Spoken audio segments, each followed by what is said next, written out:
अपन ने इससे पहले वाली वीडियो में इमेज फॉर्मेशन पढ़ रहे थे, जिसमें अपन ने क्या किया था, पहले ऑब्जेक्ट को रखा था इन्फिनिटी अनंत पे, फिर रखा था सी और एफ के बीच में, फिर रख दिया था सी पे। आज अपन रखेंगे सी और एफ के बीच में, ठीक है, सी और इन्फिनिटी के बीच में, या एफ बोल दिया था। तो अपन सबसे पहले अपना दर्पण बना लेते हैं, मिरर बना लेते हैं। कौन सा मिरर है ये? कॉनकेव,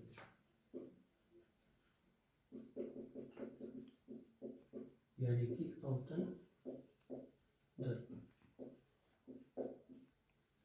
ये इसका मुख्य अक्ष यानी कि प्रिंसिपल एक्सिस हो गया। ये इसका ऑप्टिकल पोल यानी कि ध्रुव। यहाँ पे कहीं पे मान लिया जाए फोकस, और यहाँ पर मान लेते हैं अपन इसकी वक्रता केंद्र यानी कि सेंटर ऑफ कर्वेचर। अब मैंने यहाँ पे एक ऑब्जेक्ट रख दिया ए बी। तो जैसा कि आपको पता है हम क्या करेंगे, मिनिमम 2 लाइंस कहाँ मिलेंगे, मैक्सिमम भी 2 ही लेंगे, ज़्यादा मेहनत अपन करते ही नहीं है। और ये कहाँ से निकल जाएगी? एफ से, आफ्टर द रिफ्लेक्शन, ठीक है। फर्स्ट लो। दूसरा लो, अब हम यहाँ पे क्या करेंगे, हम चाहें तो एफ पे डाल सकते हैं और पैरेलल कर सकते हैं, या हम चाहें तो ओ पे डाल सकते हैं और उसी एंगल से रिफ्लेक्ट करा सकते हैं। ये मार्कर की वजह से थोड़ी तिरछी हो जाती है लाइनें, तो आप ध्यान रखें बनाते टाइम। ये थीटा, तो देखो यहाँ पे अपना क्या बन जाएगा, ऑब्जेक्ट बन जाएगा, ए डैश बी डैश इमेज बन गई, ठीक है। अब बात करते हैं इमेज की क्वालिटी की। तो देखो सबसे पहले पोजीशन की बात करते हैं, तो कहाँ बन रहा है, बिफोर सी या आफ्टर सी? आफ्टर सी, सी के बाद, या हम कह सकते हैं बिटवीन सी एंड इन्फिनिटी। तो image between C and infinity, प्रतिबिंब अनंत व सी के मध्य। दूसरी बात, हम करते हैं रियल और वर्चुअल की, वास्तविक और आभासी की। तो क्या ये रिफ्लेक्टेड रेज, जो परावर्तित किरणें हैं, क्या ये वास्तव में काट रही है? काट रही। तो इमेज कैसी बन जाएगी, रियल यानी कि वास्तविक, ठीक। अब बात कर लेते हैं उल्टे या सीधे की, इनवर्स और डायरेक्ट की। तो इमेज कैसी है, उल्टी है, यानी कि इनवर्स, उल्टी। अब बात करते हैं इमेज की और ऑब्जेक्ट की साइज के कंपैरिजन की। तो देखो इमेज क्या है, ऑब्जेक्ट से बड़ी है, ऑब्वियसली दिख रहा है, तो क्या लिख देंगे, लार्ज, बड़ी, ठीक है। ये 4 क्वालिटी कंप्लीट, आपके 2 नंबर कंफर्म, ठीक है। क्योंकि इनमें से कोई एक कंडीशन पूछी जाती है हमेशा बोर्ड में, कहीं भी एक जगह पे आपको ऑब्जेक्ट रख देगा और पूछ लेगा। तो कई बार 1 नंबर में भी पूछ लेता है छोटा सा, सिर्फ डायग्राम बनवा के, कई बार 2 नंबर में पूछता है जिसमें डायग्राम भी बनवाएगा और आपसे उसकी क्वालिटीज भी पूछेगा, ठीक है। तो क्वेश्चन तो आएगा, कंफर्म है, ठीक है। और ये चैप्टर इंपॉर्टेंट भी अपने लाइट वाला, क्योंकि इससे मोस्ट नंबर के क्वेश्चन आते हैं। जो फिजिक्स 16 नंबर की, उसमें से मैक्सिमम क्वेश्चन यही से आते हैं आपके 10th में, ठीक है। अब आगे देखते हैं।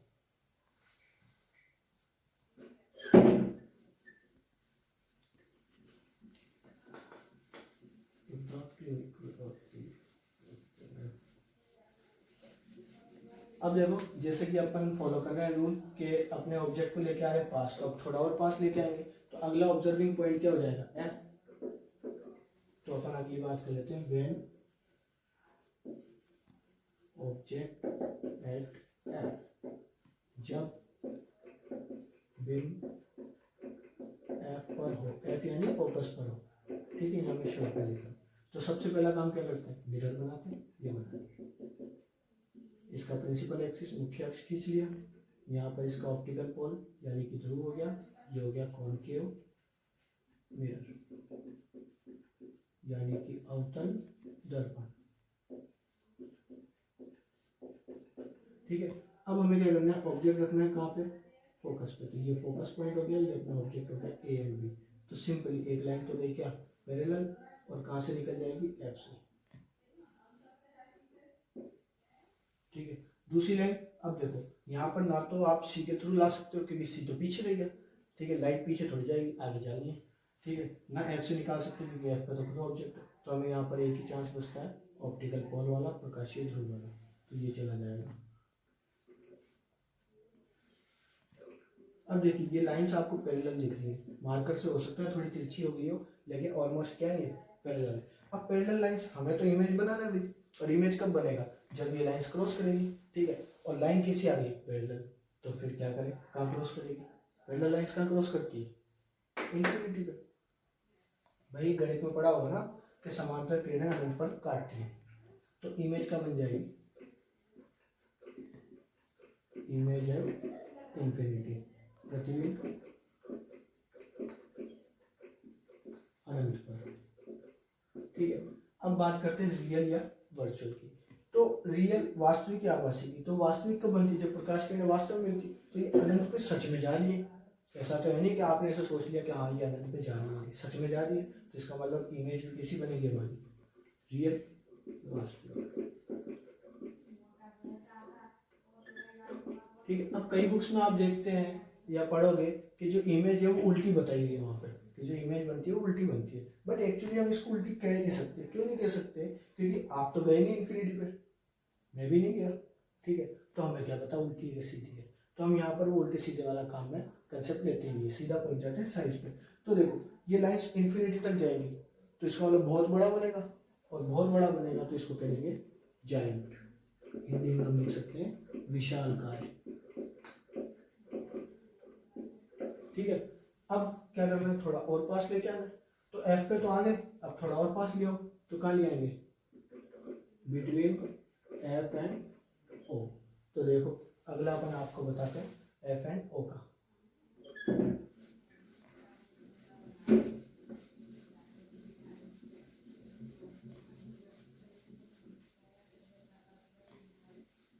अब ये जो इम्पोर्टेंट है, ये जो अपन बनाने वाले डायग्राम, ये मोस्ट इंपॉर्टेंट है, क्योंकि ज़्यादातर यही पूछा जाता है, क्योंकि इसमें थोड़ा सा चेंज आता है। बाकी में आपने देखा कि रियल बन रही है, उल्टी बन रही है, कहीं छोटी कहीं बड़ी, ऐसे बता रही है, लेकिन इसमें क्या होगा, ये थोड़ा एक्सेप्शन टाइप है, ये एकदम ही अलग चलेगा, ठीक है। अब पहले नहीं बताऊंगा मैं, नहीं तो फिर मजा खराब हो जाएगा। When object between F and O, जब बिंब एफ व ओ के मध्य हो, एफ मतलब फोकस बिंदु, फोकस बिंदु, और ओ मतलब प्रकाशीय ध्रुव, ऑप्टिकल पोल, फोकल पॉइंट और ऑप्टिकल पोल। तो यहाँ पर देखो मैं आपको डायग्राम बना के दिखाता हूँ। अब इस डायग्राम को थोड़ा सा इस तरीके से बनाना है कि ये बोर्ड पे आ जाए। तो ये मैंने अपना मिरर ले लिया, कॉन्केव मिरर यानी कि अवतल दर्पण,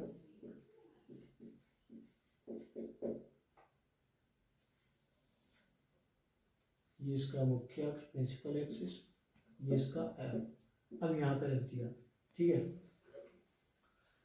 अब देखो क्या करें, एक लाइन तो पैरेलल, तो ये कहाँ से जाएगी, फोकस से, ठीक है। पर समस्या क्या है, कई बुक्स में आपने देखा होगा लाइन फोकस पे चली जाती है, तो इसलिए पहले इसको सीधा कर लेते हैं। कई बुक्स में बताते हैं कि ये लाइन ऐसे निकल जा रही है, पर क्या ऐसा हो सकता है, क्या ऑब्जेक्ट के आर पार लाइन जा सकती है, नहीं जा सकती। लेकिन अगर ऑब्जेक्ट नहीं होता तब तो ये जाती, तो अपन इसका पाथ, इसका रास्ता डिटेक्ट करने के लिए हम यहाँ पे डॉटेड लाइन बना देते हैं कि भाई ये लाइन आगे कहाँ जा रही है, फोकस पे जा रही है। लेकिन रियलिटी में ऐसा नहीं हो सकता, क्योंकि बीच में खुद कौन आ गया, हमारा ऑब्जेक्ट आ गया। दूसरी लाइन डालते हैं, दूसरी रे ऑफ लाइट कहाँ पे डाल देते हैं, ऑप्टिकल पोल पे, ठीक है। तो ये चली जाएगी, थीटा एंगल से आएगी, थीटा पे चली। अब देखो पहले वाले केस में पैरेलल थी, अब इस केस में क्या हो रहा है, देखो ये जो पाथ मैंने बनाया है लाइन का, वैसे एक्चुअल में रे ऑफ लाइट यही रुक गई है, लेकिन पाथ को देखा जाए तो ये दूर हट रही है। अब जो लाइन्स दूर हटती हैं वो इसका मतलब पीछे कहीं ना कहीं मिली होगी, तो हम इनको क्या करेंगे, बैक साइड में ड्रॉ कर देंगे। तो देखो बैक साइड में ड्रॉ करते हैं, जैसा हमने प्लेन मिरर में किया था उसमें भी ऐसे ही हो रहा था, दूर हट रही थी, हमने बैक साइड में ड्रॉ कर दिया था। तो ये देखो इस पॉइंट में मिल गई, और इस पॉइंट में क्या बन गया अपना image A dash B dash. तो देखो मैंने कहा था ये अलग होने वाला बिल्कुल, क्योंकि अभी तक हमने जितने भी इमेज फॉर्मेशन किए, प्रतिबिंब बनाए, उनमें सब में प्रतिबिंब कैसा बना था, उल्टा, इनवर्स। लेकिन यहाँ कैसा हो गया, इरेक्ट हो गया, ठीक है। दूसरी चीज, अभी तक हमने जितनी भी इमेज फॉर्मेशन किए, प्रतिबिंब बनाए, उनमें सब में रियल बन रहा था कि लाइन्स रियल में मिलती, पर यहाँ हमने मिलाई है डॉटेड लाइन, तो यहाँ कैसा हो जाएगा वर्चुअल, दो चीज़ें डिफरेंट हो गई, ठीक है। तीसरी बताता हूँ, यहाँ से लेके यहाँ तक की केस में जो इमेज बन रही थी वो इसी साइड पे बन रही थी, जिस साइड पे आपने ऑब्जेक्ट रखा है मिरर के, उसी साइड पे बन रही है। लेकिन अब बिहाइंड द मिरर बन रही है, दर्पण के पीछे बन रही है, तीन डिफरेंस। तो इसीलिए ये क्या है, इंपॉर्टेंट है,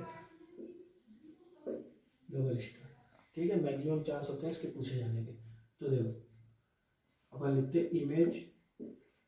अब पीछे तो हमें पता नहीं कहाँ बन रही है, पीछे तो हमें पता नहीं कहाँ बन रही है। ठीक है, तो हम क्या लिखते हैं, इमेज बिहाइंड द मिरर, यानी कि प्रतिबिंब दर्पण के पीछे। अगली चीज हम किसकी बात करते हैं, रियल या वर्चुअल, वास्तविक या आभासी। तो देखो सीधी सीधी सी बात है, ये रियल में मिल नहीं रही है, हमने मिलाई तो आभासी हो जाएगा, यानी कि वर्चुअल।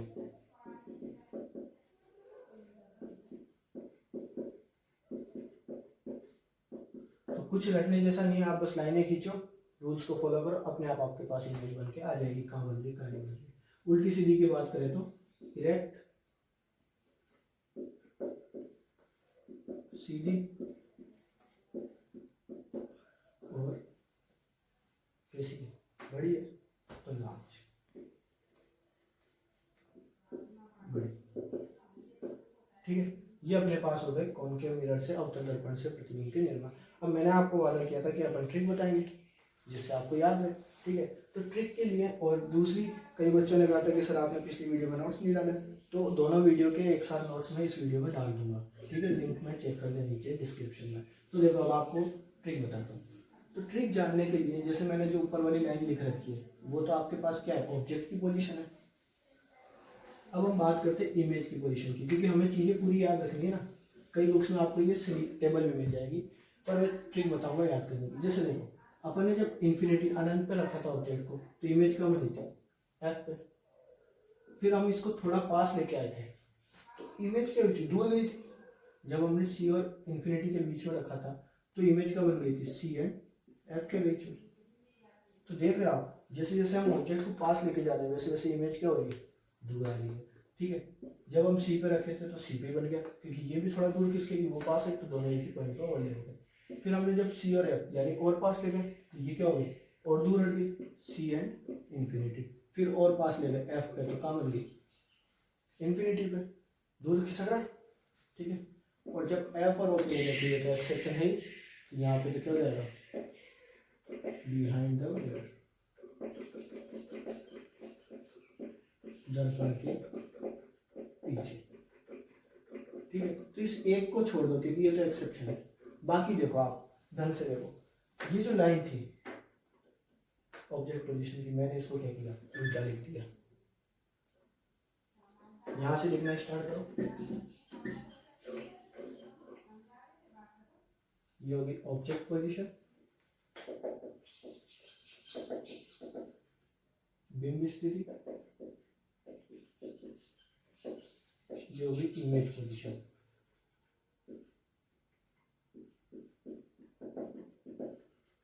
प्रतिबिंब स्थिति। ठीक है, तो भैया आपको ये तो सिखा दिया मैंने कि आप कैसे पता लगाओगे बिंब कहाँ होगा क्या नहीं होगा, ये लाइन आपको याद रह जाएगी। ठीक है, क्या करना है, इस लाइन को याद करना कोई कठिन चीज नहीं है, सिंपल सी चीज, दूर रख दो इन्फिनिटी पे, फिर धीरे धीरे पास लेके आओ, आगे कंप्लीट हो गई। इसको यहाँ से लिखना स्टार्ट कर दो वापस, F C and F, C and infinity infinity, और इसको तो अपन को याद रखना ही पड़ेगा क्योंकि ये तो एक्सेप्शन है। ठीक है, तो ये तो होगी पोजीशन की बात। अब अपन बात करते हैं कि अपने को कैसे पता चलेगा कब बड़ा बन रहा है इमेज, कब छोटा बन रहा है। तो देखो जैसे ये अपना ऑप्टिकल पोल अगर मैं ले लूँ और ये अपना हो जाए प्रिंसिपल एक्सिस। ठीक है, तो अपन ने डायग्राम अलग अलग तरीके से बनाया, लेकिन हमें पता है कि हर एक जगह हम ये रूल तो फॉलो कर ही सकते हैं, ये रूल फॉलो कर सकते हैं ऑप्टिकल पोल वाला, थीटा एंगल वाला। तो मान लो यहाँ पे मैंने ऑब्जेक्ट रख दिया, तो यहाँ पर बन गई इमेज। ठीक है, तो आपने मैथ्स में पता नहीं अभी पढ़ी होगी या नहीं पढ़ी होगी, एक चैप्टर होता है सिमेट्री, समरूपता। ठीक है, नहीं पढ़ी तो भी कोई दिक्कत वाली बात नहीं, आप इतना ध्यान रखो। देखो ये दो ट्राइंगल्स है, इन ट्राइंगल्स में आप जितना पीछे जाओगे तो ये बेस क्या होता जाएगा, बड़ा। भाई आप यहाँ पर रहोगे तो बेस छोटा रहेगा, यहाँ पे आओगे तो बड़ा हो जाएगा, फिर यहाँ पे आओगे तो बड़ा हो जाएगा, और पीछे जाओगे तो और बड़ा हो जाएगा, और ये एंड में जाते जाते और बड़ा होता जाएगा। सेम केस यहाँ पे भी फॉलो होगा। इसका मतलब आप जितना दूर जाओगे बेस क्या हो रहा है उतना ही बड़ा, और बेस कौन है, या तो ऑब्जेक्ट है या इमेज है। अगर ऊपर की बात करें तो ऑब्जेक्ट है, नीचे की बात करें तो इमेज है। इसका मतलब क्या हुआ, जो दूर है वो बड़ा है, जो दर्पण से जितना ज्यादा दूर है वो क्या है, बड़ा है। देखो समझाता हूँ मैं आपको, जैसे इन्फिनिटी पे रखा था ऑब्जेक्ट, ठीक है, और इमेज का बन रही थी एफ पे, तो दोनों में से दूर कौन हुआ, ऑब्जेक्ट हुआ, तो बड़ा कौन हुआ, ऑब्जेक्ट। तो यहाँ पे मैंने लिखा था पॉइंट लाइक, ठीक है। इसकी बात करते हैं, सी एंड इन्फिनिटी, इमेज का बनी सी एंड एफ पे, ये तो याद रखने की ट्रिक बताई थी ना मैंने आपको। अब इन दोनों में से दूर कौन है, ऑब्जेक्ट है, तो इमेज क्या हो जाएगी, छोटी। यहाँ पर देखो दोनों बराबर है, तो क्या हो जाएगी, बराबर। यहाँ पर कौन दूर है, इमेज, तो कौन बड़ा हो जाएगा, इमेज। यहाँ पे कौन दूर है, इमेज, तो कौन बड़ा हो जाएगा, इमेज। और इसमें तो बड़ा होता ही है, ठीक है। इंग्लिश में भी लिख देता हूँ, द फारर इज बिगर, जो दूर है वो बड़ा है। तो पोजीशन भी याद करना बता दिया और बड़ा छोटा भी बता दिया। अब एक पॉइंट और बच गया हमारे पास, वो क्या है, रियल एंड वर्चुअल, यानी कि वास्तविक एवं आभासी। तो इसका तो मैंने आपको स्टार्टिंग में बता दिया था कि अगर रियल में मीट होती है तो वास्तविक, और रियल अगर नहीं होती है तो वर्चुअल आभासी। 3 पॉइंट क्लियर हो गए, ठीक है। हमने 4 पॉइंट लिखे थे, कौन कौन से लिखे थे, पहला पोजीशन का बता दिया, दूसरा आपको बताया था सीधे और उल्टे का, तो सीधे और उल्टे का तो सीधा सा कंसेप्ट है, यहाँ से लेके यहाँ तक उल्टे बनेंगे सारे, और ये एक सेक्शन में सीधा हो जाएगा, ठीक है। अगला हमने बात किया था कि कौन बड़ा होगा कौन छोटा होगा, तो ये मैंने आपको ट्रिक बता दी, जो दूर होगा वो बड़ा होगा। रियल और वर्चुअल का मैंने आपको पहले ही बता दिया, अगर रियल में मिलती है तो रियल होगी, नहीं मिलती है तो वर्चुअल। और भी बात करें तो जैसे यहाँ से लेके यहाँ तक इमेज जो फॉर्म होगी वो उल्टी होगी और हमेशा कैसी होगी, रियल होगी, जबकि इसमें इमेज क्या हो जाएगी, सीधी और वर्चुअल। बाकी पोजीशन आपको याद रखना बता दी, ये अपनी ट्रिक थी, ठीक है। नोट्स आपको नीचे मिल जाएंगे, इस ट्रिक से याद करोगे 2 मिनट में क्वेश्चन सॉल्व हो जाएगा। लेकिन ये ट्रिक सिर्फ उनके लिए है जो कंपटीशन एग्जाम की तैयारी कर रहे हैं, या आपका क्वेश्चन जो है वो सिर्फ इतना पूछा जाए बोर्ड में कि भाई आपने ऑब्जेक्ट को बिंब को रखा इस स्थिति पर, तो बताओ प्रतिबिंब कहाँ बनेगा। या हम कह सकते हैं कि ट्रिक कब काम में लेनी, जब आप क्वेश्चन सोल्व कर रहे हो और आप भूल गए कि क्या करना है, ठीक है। आपको सब याद है कि भाई मिरर कैसा होता है, कौन सी लाइट को फॉलो करना है, पर आपको ये नहीं पता कि पोजीशन क्या होगी, और गलती से आपका डायग्राम गलत बन गया तो आपका आंसर सारा गलत हो जाएगा।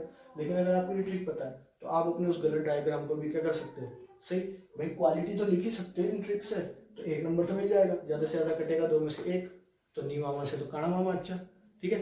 धन्यवाद, आज की वीडियो में इतना ही। घर पर रहें, सुरक्षित रहें।